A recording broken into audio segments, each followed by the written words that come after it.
So we are seeing a lot of AI applications being developed across the globe, and mostly big tech is playing a dominant role here.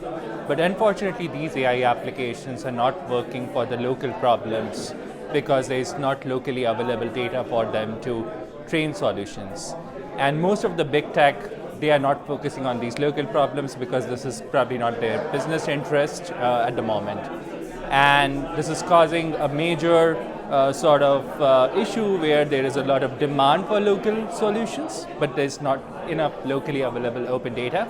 All local innovators are struggling to harness these data sets to build these solutions, which they have the infrastructure, they have the open source AI models, but they're not able to leverage them in absence of locally available open data. So my suggestion would be, if we make a much more stronger commitment towards open data, we would be able to create a level playing field where local entrepreneurs can come forward, can harness this data set and solve for local problems, rather than just relying on big tech players to.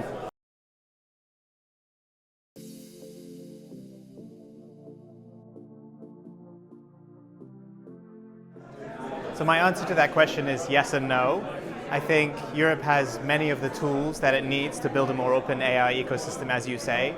We have the Digital Markets Act now, we have the AI Act, we have competition policy, we have other important tools like industrial policy, all of which could help us rein in the power of the big tech companies and create an AI ecosystem that's open to European startups, universities, governments, and so on. But at the same time, we have to recognize the fact that these companies, who are extremely powerful, are based in the US. And so if we do have support from the US administration in this task, then I think we'll be more effective.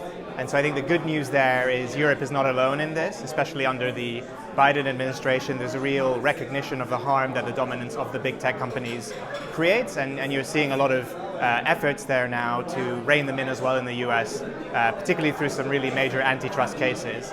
And so I think working together in harmony over the next few years to achieve that mission will maximize our chances of success.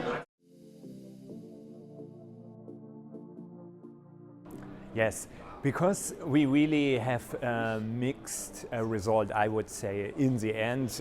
We managed a lot. We produced a future-proof, to a certain extent, law with a lot of possibilities to further adjust it towards new challenges in the field of AI. We are including a lot of stakeholders, companies, academics, civil society can bring in their input, and based on the input we are specifying the AI Act with secondary legislation. It's more principle-based than a lot of other laws. But unfortunately, the downside is that the AI Act is also very, very vague in language. The evidence for certain paragraphs or provisions is not really there, so we are regulating in an unclear future, not really knowing if those threats are really there. And I think there's also a very difficult governance enforcement situation with a lot of overlaps, a lot of competition that is upcoming between all those different actors that are now there to enforce the AI Act. Again, there are pros, there are cons, but I guess especially in the next months and 2-3 years, there will be a lot of legal uncertainty, which is of course not helpful for the AI community in Europe.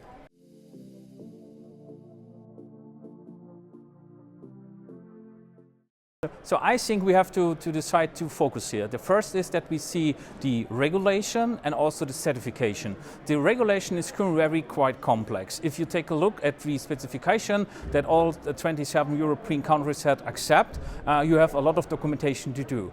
On the certification level, it's a huge chance for anyone who has deep knowledge what AI stands for with the European law. And the AI Act gives for companies like us the opportunity to act as a certification instead for all the industrial customers who would love to use the technology in their pipeline. So we see this as a chance.